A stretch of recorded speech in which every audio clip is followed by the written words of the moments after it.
Stop! Most Spanish learners get this wrong. Llevar or traer. After 10 minutes, you'll never confuse them again. So, picture this.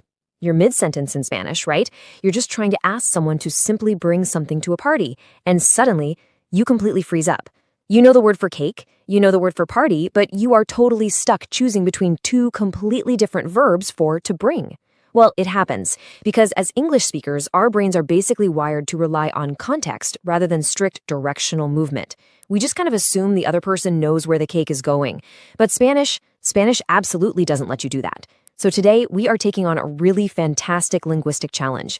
We're going to dive into a super detailed, comprehensive explanation to decode the exact difference between llevar and traer.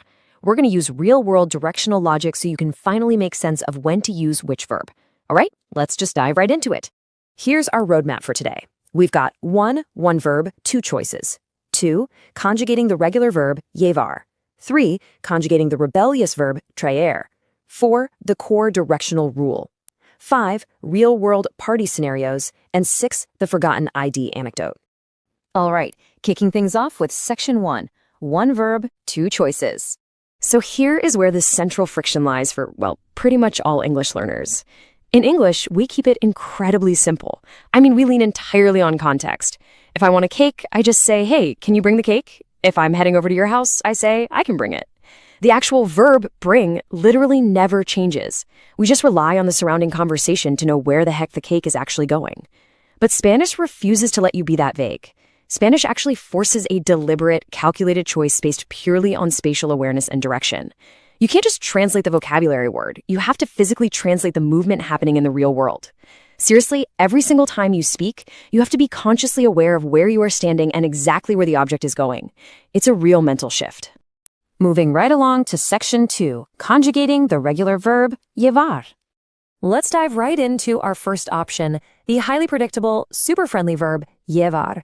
This is a standard AR verb, and honestly, because AR verbs are so incredibly common and follow such strict patterns, learners tend to comfortably default to using llevar for basically everything. The conjugations are literally as friendly as it gets. We have yo llevo, tú llevas, él, ella, or usted lleva. Moving to the plural side of things, we have nosotros llevamos. And let's take a quick second here to highlight a regional split. If you're speaking in Spain, you're going to use the vosotros form, which is vosotros lleváis. But if you're anywhere in Latin America, you'll use ustedes, so ustedes llevan, which shares the exact same ending as ellos and ellas. The really great news here is that the root of the verb never changes. It is an incredibly straightforward foundation to build on. Next up is section 3, conjugating the rebellious verb traer. Okay, now for our second verb, traer. Now, traer has a bit of a reputation for being a little rebellious, but honestly, it's really only about 1% rebellious. That minor little irregularity happens entirely in the first person. Yo traigo, I bring. It just throws that random gay in there to keep you on your toes. But hey, don't let that intimidate you. This go ending in the first person is actually a super common pattern in Spanish. Just think about tener becoming tengo or hacer becoming hago. It's a rhythm you are going to get used to very quickly. And check out the rest of the endings for traer. Tú traes, él trae, nosotros traemos. It perfectly, 100% follows the standard rules for ER verbs. So once you memorize that single little irregularity with traigo, the rest of the whole shebang is completely smooth sailing. Actually, real quick, before we jump into our party scenarios, imagine you're standing in a bakery in Bogota versus Mexico City, and you're practicing these verbs by talking about bringing a cake. Well, you really have to know your audience. In Mexico, you would definitely ask someone to bring the pastel. But if you travel further south into South America, that exact same cake suddenly becomes a torta. Just a fun little distinction to keep in your back pocket for your next international birthday party.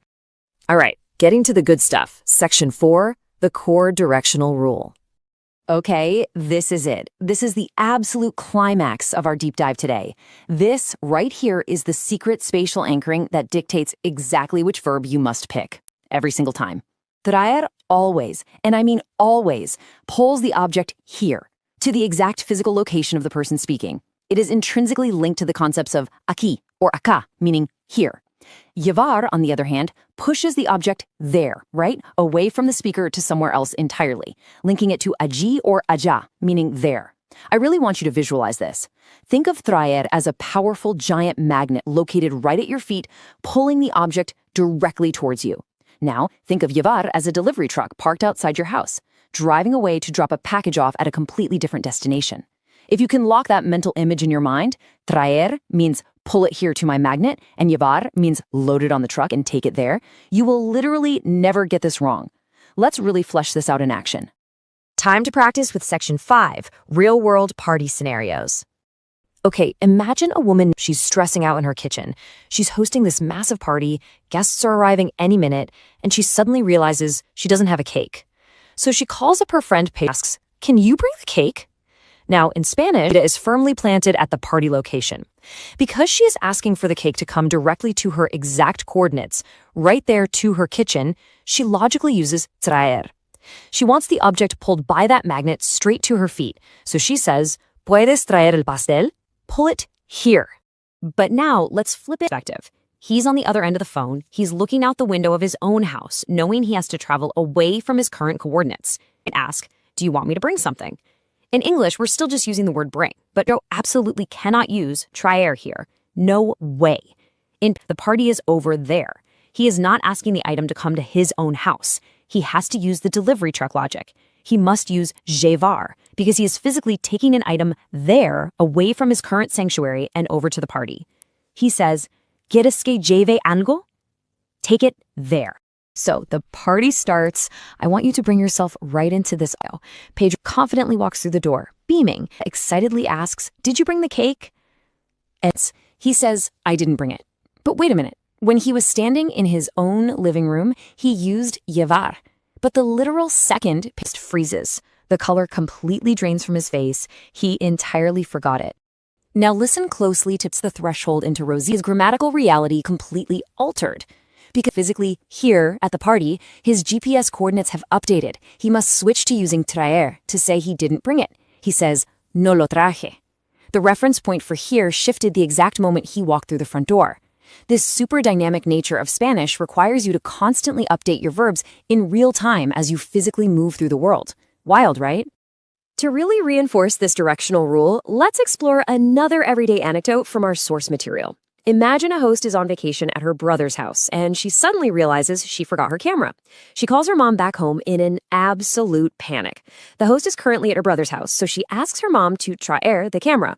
She wants the camera pulled directly to her current location. The mom, who is listening on the phone from her own house, agrees. But the mom tells her daughter she will llevarlo. Why? Because from the mom's perspective, she has to load that camera up and transport it there to her kids. It is the exact same object, same end goal, but two entirely different verbs simply because of the physical locations of the two people speaking. Which brings us to our final stop, Section 6, the forgotten ID anecdote. Let's look at one final, highly relatable, real-world story just to totally cement this spatial shift.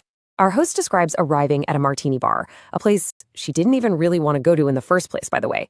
She is standing right on the sidewalk, facing a very intimidating bouncer who stops her to ask for an ID. She checks her pockets, checks her purse, and realizes she doesn't have it. The destination for the ID is right under her feet. Therefore, her failure is a failure to pull the object to these exact coordinates. She tells the bouncer, "No lo traigo." She uses traer because she is standing right there at the door, explaining that she failed to bring it here. But the story doesn't end there, and neither does the spatial logic. She happily leaves the club, basically bypassing a bad night out entirely, and arrives safely back home. Her mom asks her why she's back so early. Now, the host has to explain the exact same situation again, but a massive psychological and physical shift has occurred. She's in her sanctuary. The club is far, far away. Look at how she explains it now. No llevé mi ID. She correctly uses llevar to describe the past action of not taking the ID there, away from her house and to that distant, horrible club. The ultimate destination of the ID didn't change at all, but her location relative to it absolutely did. And that brings us to the end of our explainer. Before we go, let's do a really quick recap of our golden rule. Always remember the magnet versus the delivery truck. Traer pulls things to you right here, and llevar pushes things away from you over there. Spanish grammar really, truly cares deeply about where you are physically standing in the world. So I want to leave you with a playful little challenge to test your newfound spatial grammar. Think about your own daily life for a second. If you were leaving an unwanted place, like maybe a bad date or just a really boring meeting, and you left your jacket behind, would you use llevar or traer when you finally get home to complain about it? Keep that spatial logic running in your mind. Quick question. Did you know the correct answer before this lesson? Tell me in the comments. And if you want to speak Spanish faster, like, share, and subscribe. Hasta la próxima!